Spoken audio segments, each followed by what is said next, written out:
I've got some very different textures here. We've got something translucent, the wine bottle. We've got something delicate in the shape of the flower and something with a real texture and a form to it in the shape of the stones. What we're going to do is the same as we did with Deb's, just try it in different light. So, direct sunlight. The sun's coming in over my shoulder. This is the classical, what they always say, do with your lighting. But to be honest, I don't think it works at all well with this, but a bit windy. There we go. You can see straight away in that shot, that light really is much too harsh for the flower, well, for all of it. Let's see what happens if we put the light behind it. So, come over to your arrangement and turn it round. I bet you my stones fall over. I'll go gently. Here we go, here we go.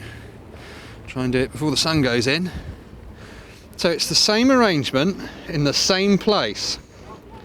All I'm doing is photographing against the light.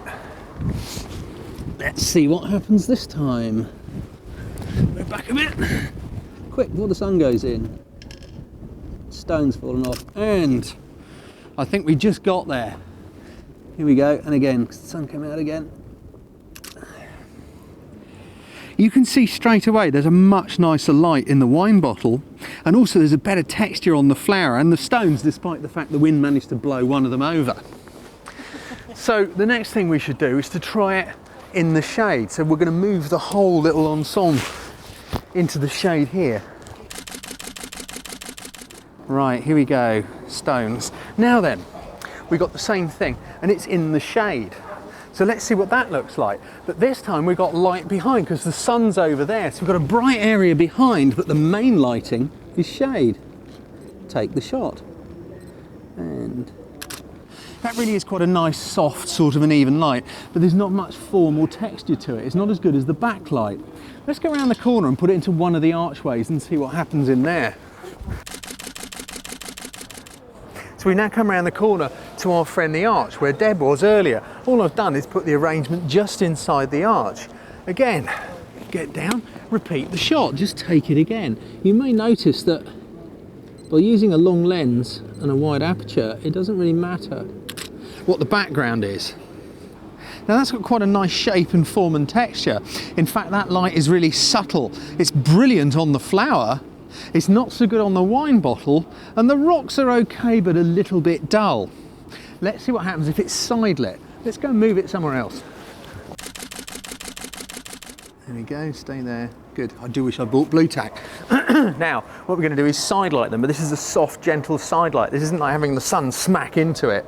By placing them here with this great big arch, this arch is acting like a gigantic softbox, and it's blowing light in from here in that direction.